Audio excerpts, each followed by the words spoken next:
कामचोर देवरानी। एक बार की बात है, सुषमा अपने पूरे परिवार के साथ खुशी खुशी मोहन नगर में रहती थी। उसकी दो बहुएं थी, पल्लवी और शिवानी। एक दिन दोनों बहुएं रसोई में काम कर रही होती है कि तभी उनकी सास सुषमा उन्हें बुलाती है। अरे बहू, जरा इधर तो आना। शिवानी, जरा जाकर देखना सासू माँ क्या कह रही हैं। दीदी आप ही देख लो ना जाकर, आपको भी तो सुनाई दे रहा है। अरे मैं आटा गूंद रही हूँ ना, तुम चली जाओ। हाँ तो मैं भी तो सब्जी काट रही हूँ ना दीदी। अरे बहू, जल्दी आओ। उफ़ो, ये तो जाएगी नहीं। मैं ही जाकर देखती हूँ कि क्या करना है। पल्लवी सुषमा के कमरे में जाती है। जी मम्मी जी, क्या हुआ? शाम को घर पर कुछ मेहमान आने वाले हैं, तो तुम अच्छा सा खाना बना लेना बहू। ठीक है मम्मी जी, आप बता दीजिए क्या क्या बनाना है और कितने लोग आ रहे हैं। सुनील की मौसी जी और उनका पूरा परिवार आ रहा है। कुल मिलाकर 3 लोग, और हमें मिलाकर हुए 9 लोग। तो अभी से ही तैयारी करना शुरू कर दो। और हाँ, घर की सफाई भी कर देना, हाँ, अच्छे से।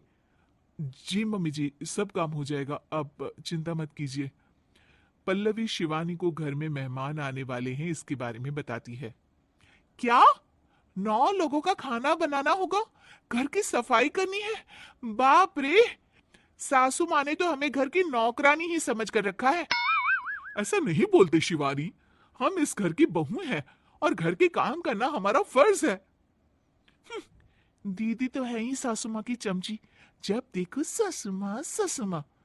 मैं तो इतना सारा काम नहीं करने वाली। हाँ। शिवानी कपड़े लेकर गमला साफ कर रही होती है और चक्कर आने का नाटक करने लगती है। मेरा सर चकरा रहा है। तभी वहां पल्लवी और सासू माँ जाते हैं। अरे बहू, क्या हो गया तुम्हें? मम्मी जी, बहुत तेज सर में दर्द हो रहा है। आ, आ, तुम एक काम करो शिवानी, आराम कर लो। नहीं नहीं दीदी, घर में मेहमान आने वाले हैं। ए, मुझे आपकी मदद करनी चाहिए। अरे कोई बात नहीं शिवानी, तुम आराम कर लो, मैं सब काम कर लूंगी। ठीक है दीदी, अगर आप इतना कह रही हैं तो आराम कर लेती हूँ। शिवानी आराम से अपने कमरे में मैगजीन पढ़ रही होती है। इसे कहते हैं आराम की जिंदगी। इतना सारा काम। चलो सारा काम खत्म हो गया, शिवानी को देख आती हूँ। शिवानी अपने कमरे में ईयरफोन में गाने सुनते सुनते सो जाती है और उसके साइड में मैगजीन भी रखी होती है। पल्लवी वहां आ जाती है और वो सब देखती है। ओहो, तो मतलब सब काम चोरी का बहाना था। अभी बताती हूँ इसको। घर का सारा काम मुझे करना पड़ा और ये महारानी यहाँ मैगजीन पढ़ रही है, गाने सुन रही है। पल्लवी रसोई से एक प्लेट और चम्मच लेकर आती है और शिवानी को थाली बजाकर उठाने लगती है। शिवानी अचानक से उठती है। उठ गई महारानी, गाने भी सुन लिए, मैगजीन भी पढ़ ली। तुम तो बहुत बड़ी झूठी निकली शिवानी। तुमने सर दर्द का बहाना बनाया ताकि काम करने से बच सको। हाँ बनाया बहाना, तो क्या करती, इतने सारे काम करती। मुझे कोई शौक नहीं है चापलूसी का। क्या? चापलूसी? तुम्हें लगता है कि मैं सारे काम चापलूसी के लिए कर रही हूं? और नहीं तो क्या। तभी वहां सासू माँ आ जाती हैं। अरे बहू, वो लोग बस आने ही वाले हैं, तुम तैयारियां कर लो।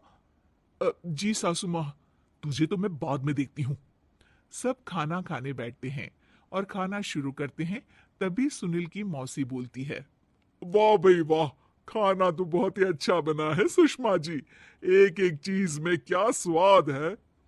ये सुनकर शिवानी मुंह बना लेती है। उसे अपनी जिठानी की इतनी तारीफ रास नहीं आती। आपकी बहुएं तो बहुत ही अच्छा खाना बनाती हैं। हाँ, बनाती तो दोनों ही अच्छा है, पर आज ना ये सारा खाना बड़ी बहू ने बनाया है। छोटी बहू की तबीयत ठीक नहीं थी, सो इसलिए। मानना पड़ेगा सुषमा जी, आपकी बड़ी बहू तो बहुत ही गुणवान है।